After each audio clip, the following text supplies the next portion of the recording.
They found two deceased adults, a male and a female. Through the night, working with the coroner's office, they were able to identify them definitively as Rob and Michele Reiner. For decades, Rob Reiner has occupied a prominent place in American public life. The award-winning filmmaker, the outspoken political figure, the cultural voice who has rarely hesitated to speak in moral absolutes about danger, responsibility, and accountability. Across interviews, panels, documentaries, and public appearances, Reiner has consistently presented himself as someone willing to confront uncomfortable truths directly. He has warned about the risks of ignoring early warning signs. He has argued that silence can enable harm, and he has emphasized that delaying accountability when troubling patterns emerge often leads to consequences far more serious than anyone anticipated at the outset. These themes have not been incidental to his public persona, they have been central to it. That posture of certainty has shaped how audiences understand him. Supporters have viewed it as moral clarity. Critics have seen it as absolutism. But either way, it has defined Reiner as a figure who believes hesitation in the face of concern is itself a moral failure. Now, that familiar posture is facing a different kind of moment. Following recent developments involving an active LAPD investigation connected to the broader Reiner story, public attention has shifted in a way that feels markedly different from previous controversies. Not louder, not more sensational, but heavier, more cautious, and more unresolved.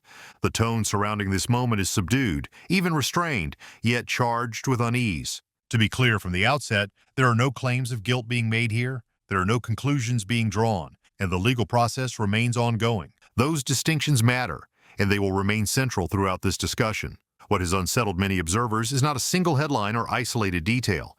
It is the convergence of timing, silence, and context. The sense that this moment did not arrive randomly, but through a sequence of events now intersecting in a way that feels consequential. Past rhetoric is colliding with present restraint. Public certainty is meeting private complexity, and law enforcement involvement has introduced a level of seriousness that cannot be dismissed as noise or speculation. This convergence has created the impression of escalation rather than coincidence, a feeling that something has shifted, not in volume, but in gravity. As attention grows, so do questions. Not accusations, not verdicts, but questions about consistency, about accountability, about how moral authority functions when tested by circumstance rather than theory. And it is that unresolved tension between what has long been said and what is now unfolding that gives this moment its weight.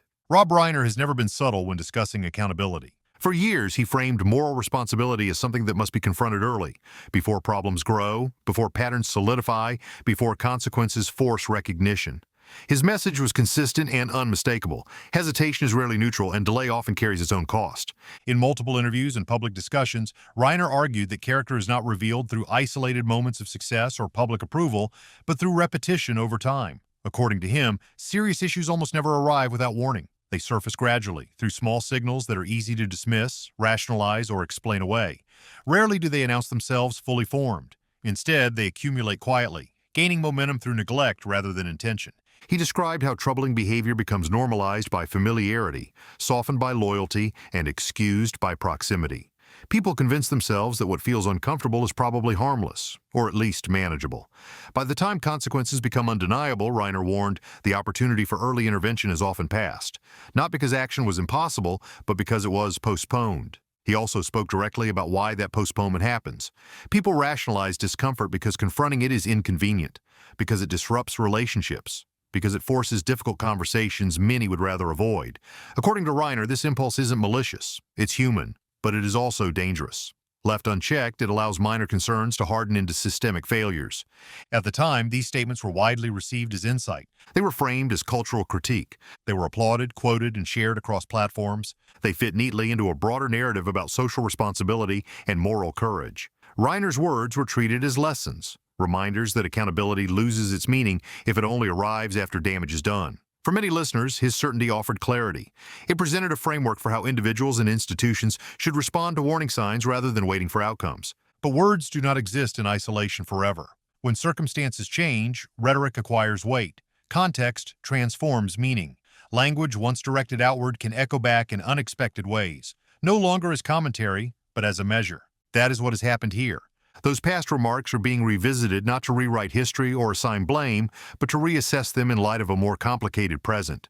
The words themselves have not changed, but the environment in which they now exist has. What once sounded theoretical now feels closer. What once felt instructive now feels like a test. And that shift has prompted reconsideration. Not outrage, not accusation, but reflection. because when principles are articulated with certainty over many years, they inevitably invite comparison when circumstances demand restraint rather than rhetoric. They were meant as warnings. Now, they are being weighed. When news of an LAPD investigation connected to the Reiner story became public, the initial reporting was notably careful. Authorities confirmed the existence of an inquiry. Beyond that, details remained limited. There was no rush to speculate, no dramatic framing, and no attempt to fill gaps with assumptions or conclusions. That restraint matters, because investigations are not verdicts, inquiries are not conclusions, and responsible analysis depends on maintaining that distinction. An investigation is a process. It unfolds methodically, guided by procedure rather than reaction. It tests claims instead of affirming them. It exists precisely to separate fact from perception, evidence from inference. In that sense, an investigation is not an accusation, but a mechanism, one designed to impose structure where uncertainty exists. But investigations also do something else that headlines alone cannot.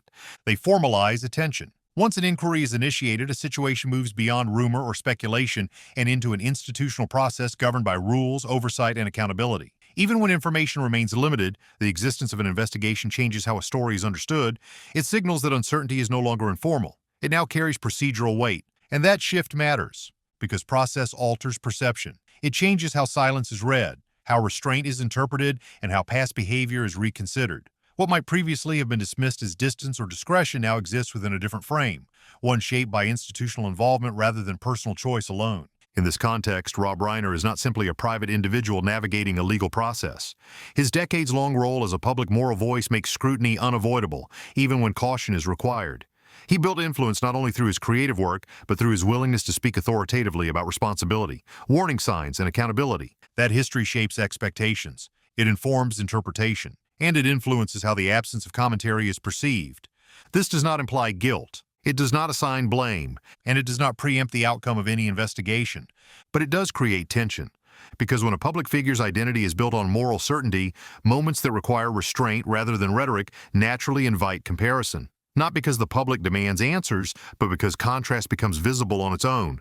And that contrast is not created by speculation or accusation. It is created by the collision of process and precedent, of institutional caution meeting a long-established public record. It is within that space, shaped by restraint and expectation, that this moment has taken on its weight. In recent days, discussion surrounding this story has taken on a noticeably different tone. Not inflammatory, not conspiratorial, but unsettled. The language is more careful. The pauses are longer. The certainty that often dominates online discourse is largely absent here. The volume of conversation has not increased dramatically. The weight has. What people seem to be responding to is not a sudden influx of information, but the opposite. The discomfort being expressed is less about what is known than about what remains unclear, and why that uncertainty feels heavier than usual. Ambiguity in this case has not softened attention.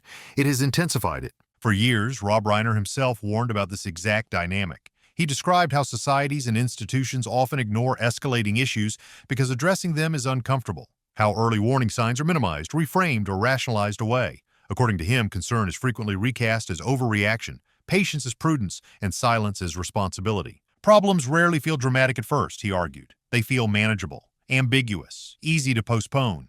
It is precisely that ordinariness, he warned, that allows issues to deepen unnoticed. By the time clarity arrives, the opportunity to act early has often disappeared. Now, some observers are quietly asking whether those same dynamics are relevant here. Not as a claim, not as an allegation, but as a question that refuses to settle. The unease does not come from accusation. It comes from recognition, from the uneasy familiarity of patterns once described abstractly, now seeming to hover closer to lived reality, from the tension between past warnings and present restraint. That is why the discussion feels different. It is not driven by outrage, speculation, or demands for immediate resolution. It is driven by comparison, by the quiet act of placing old words alongside new circumstances and noticing the friction between them. No one is rushing to conclusions. No one is demanding answers. No one is declaring outcomes. And yet, the discomfort persists, because unresolved questions tend to linger longer than declared positions. They invite reflection rather than reaction. They slow conversations rather than accelerate them. And when those questions echo warnings that were once delivered with confidence, they carry a weight that is difficult to ignore. This moment is defined not by certainty but by unease. A sense that something important is unresolved, and that ignoring that feeling would repeat the very dynamic once warned against. That is why the silence around this story feels louder than usual. This story also exposes how unevenly accountability is applied in modern media, a pattern many people sense intuitively but rarely see illustrated so clearly. When investigations involve individuals without cultural insulation or institutional goodwill, coverage often escalates rapidly. Speculation fills the gaps almost immediately. Commentary hardens before facts are settled. Judgment arrives early, sometimes before process has even begun.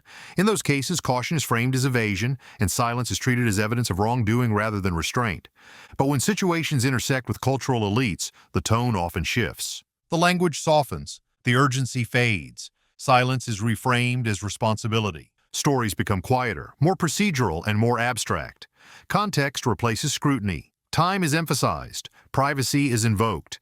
The same media voices that demand immediate accountability elsewhere suddenly stress patience and restraint. Questions that would normally be repeated are asked once, or not at all. Rob Reiner has existed comfortably within that ecosystem for decades. His moral pronouncements have rarely been subjected to sustained skepticism.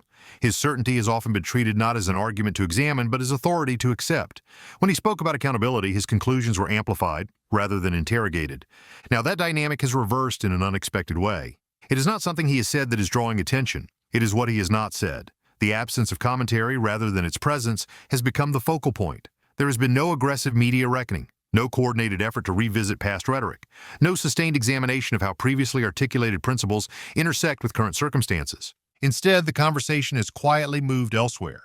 Yet viewers are noticing on their own. They're revisiting old interviews, rewatching past statements, placing those words alongside present silence, and observing the contrast without prompting. Not posting accusations, not demanding answers, simply noticing the gap. And that process is powerful precisely because it is organic. It does not rely on outrage cycles or editorial framing. It allows audiences to reach their own assessments slowly, without being told what to think. Once that happens, trust does not collapse loudly. It erodes quietly and permanently. Sometimes what resonates most is not what the media chooses to amplify, but what it chooses to leave untouched. When accountability appears selective, even unintentionally, it leaves an impression that outlasts headlines. And in moments like this, that impression does more to shape public perception than any single article or broadcast ever could. It's important to pause here. Behind every investigation is a human reality. Legal processes are disruptive, stressful, and often deeply painful for everyone involved.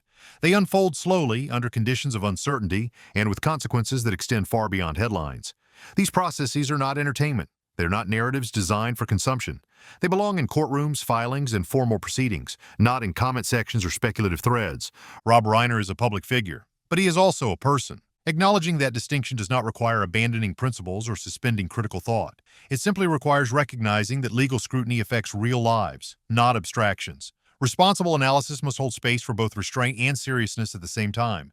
At the same time, public figures do not get to fully separate their moral identity from lived reality when the two collide. That is not cruelty. It is not opportunism. It is consequence. When someone chooses over many years to speak with authority about right and wrong, about warning signs and responsibility, those statements inevitably become part of how their actions and silences are interpreted later. Consistency is the measure. If accountability matters, it must matter universally. Not only when it is politically convenient or emotionally distant. If caution matters, it must always matter. Not only when it protects familiar or influential figures. If presumption of innocence matters, it must apply to everyone. Not selectively, not situationally, and not only when silence feels safer. Principles do not gain credibility from ease. They gain it from application under pressure. They are tested not when circumstances are abstract, but when they are personal, uncomfortable, and unresolved. That is why past words carry weight here.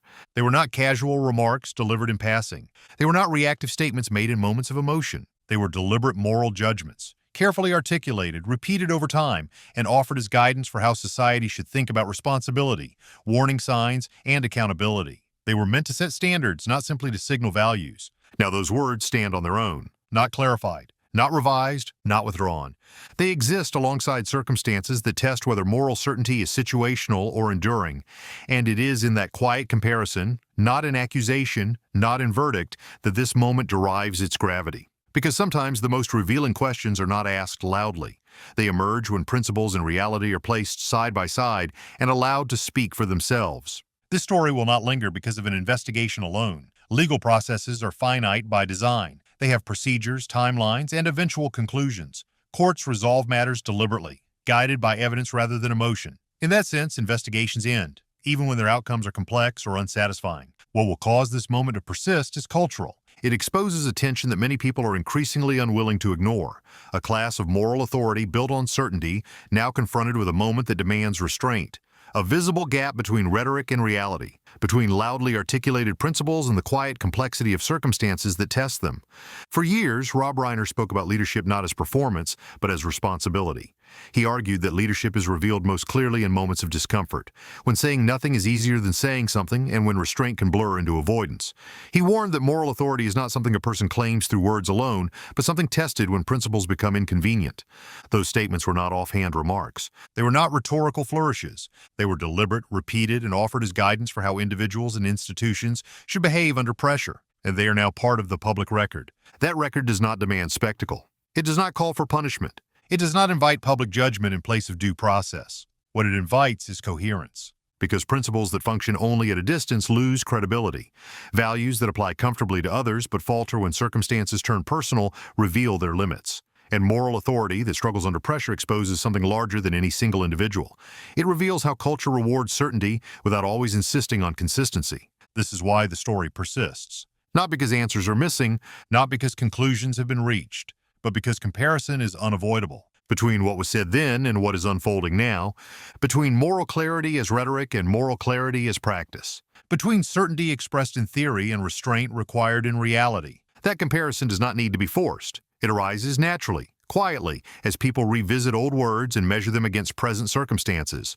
And once that process begins, it does not fade with headlines or resolve with timelines. Because the question at the center of this moment is not about outcome.